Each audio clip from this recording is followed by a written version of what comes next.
Everybody that's struggling is going through a belief system. They are manifesting that struggle unconsciously. They're not doing it with intent. That's why I can't say that they're doing something that is shooting themselves in the foot, because they're not doing it with conscious intent. It's coming from their unconscious program. You can't talk negative and expect to live a positive life.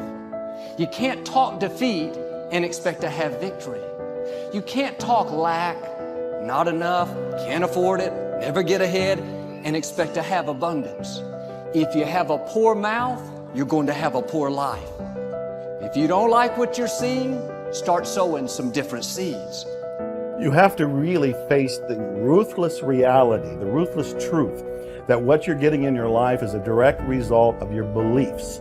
Your beliefs are controlling your thoughts are controlling your actions are controlling what the experience you're getting out in the real world. So back it all the way to the beliefs again. We got to find out, what are the beliefs creating the reality you have? Change those beliefs. You're going to have different thoughts, you're going to have different actions, you're going to have different results. It's going to be this domino effect. It's got to start, not with the actions out here.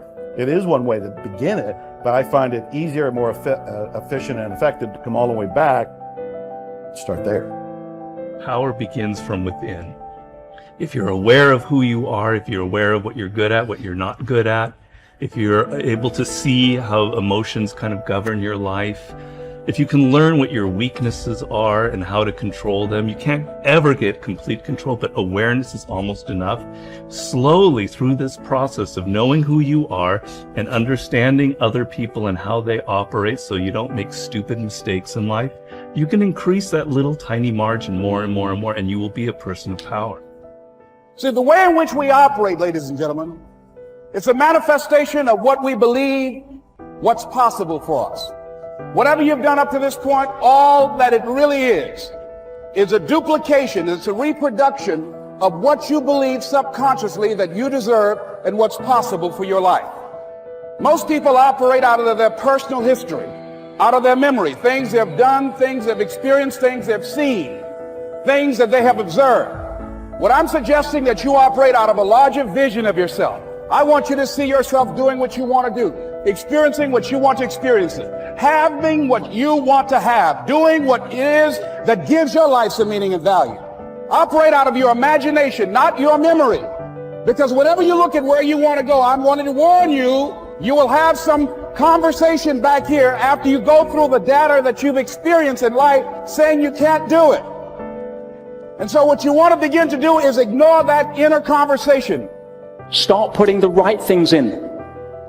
Now, we live in a time in society where there's so much great information, whether it's a podcast, whether it's inspirational interviews, whether it's books or the lives of some of the people we looked at earlier.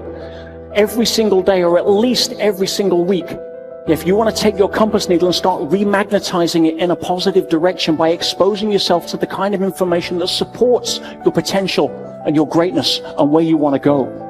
Now, there's no excuse for not being able to do that now in a society where it's so available. But if you're not choosing to do that, by default, you're going to be hooked into somebody else's agenda. If you don't start filming as the star of the movie in your life, by default, you're going to end up as a film extra in somebody else's. Remember this, you're the lead character in the story of your life, and the person who controls that script is you and your God. And at any point, you can decide to step into a new chapter. You can step in to be a whole new leading character.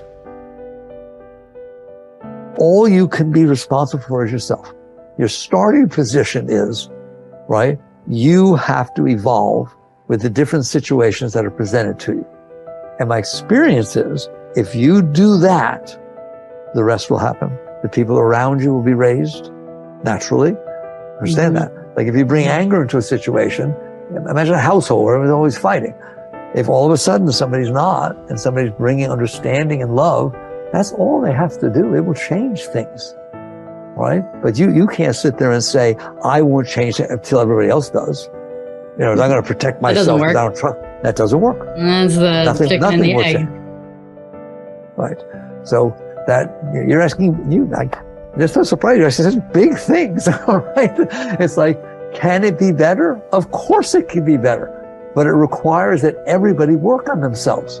When you saw this depressed thoughts coming in, or these self-sabotage thoughts coming in, what did you shift it with affirmations, with different thoughts? What did you start to say? It was just the awareness, that, as I said, the very first stoplight where I started all of a sudden to listen while I'm waiting for the light, it was like the first time I tuned in and go, what the hell are you thinking? That was the most important thing, because then the habit of not going there anymore, starting to realize, why am I thinking this negative thing? Turn around, make a positive statement right now, because that negative one is taking you and just a repetition of this behavior become habitual.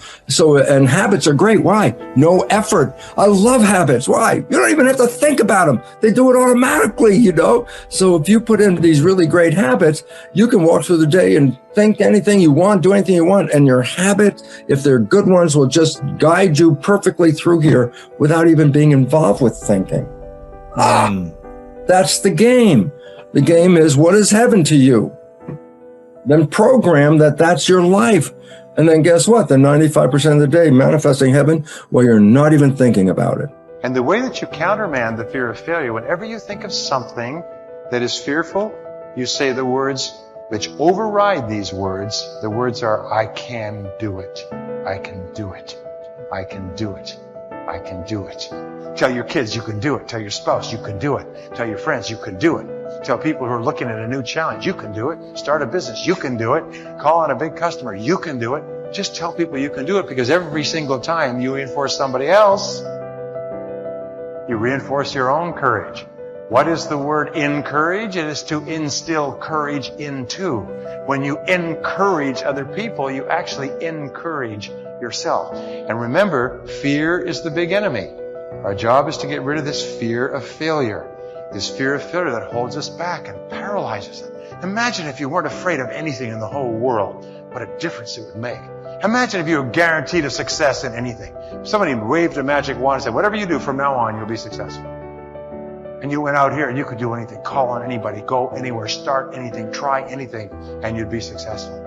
We don't realize how much of a role fear plays in our life until we think what we would do if we didn't have any. The brain is made up of two types of cells, neurons and glia, and it's pretty much complete at the 8th month of pregnancy, with twice as many neurons as the adult version. As we age, neurons that aren't used don't fit the required job, or are simply too weak, will be pruned away in a process known as neural Darwinism. Therefore, the assumption is that as we age, our capacity to learn and retain information diminishes. But it's not true. If you don't use your brain, then of course you will lose it, but that has nothing to do with age. In truth, the brain is much more pliable than we first thought. It is able to change as our environment and experiences change. We can learn, and more importantly, unlearn, whenever you carry out certain behavior or think a thought, a neural pathway is created. If that behavior or thought is repeated often enough, the pathway becomes more fixed and turns into a neural superhighway. When those superhighways are positive, it's great. If not, they can be very destructive, but they can be dismantled. Your brain has amazing plasticity. Did you know, for example, that the brain can retrain idle networks to carry out new tasks? People who have suffered brain damage have been able to retrain other parts of their brain to do what the damaged part used to do. And this basic plasticity remains, regardless of age. Your brain can renew itself, learn and rewire, and you don't need to sit in a classroom to do so. It is possible through new thought, new actions, and new emotions. Researchers divided a test group into 4. The first group were asked to physically practice a one-handed 5-finger exercise on the piano. Group 2 were to play the piano randomly, and Group 3 were asked to watch Group 1 memorize the exercise and mentally rehearse it only while Group 4 did nothing. Each group was to do their thing for 2 hours a day for 5 days. 2 things were fascinating about this study. First, the speed at which the brain altered, new pathways were created after just 10 hours of practice over 5 days. Perhaps what is even more amazing is that Group 3, who did not actually play the piano but pretended to do so in their minds, had almost as much brain activity in the exact same area of the brain as Group 1. You share in that all power, all wisdom of mind, but you've got to take it. The power is there, but you must use it.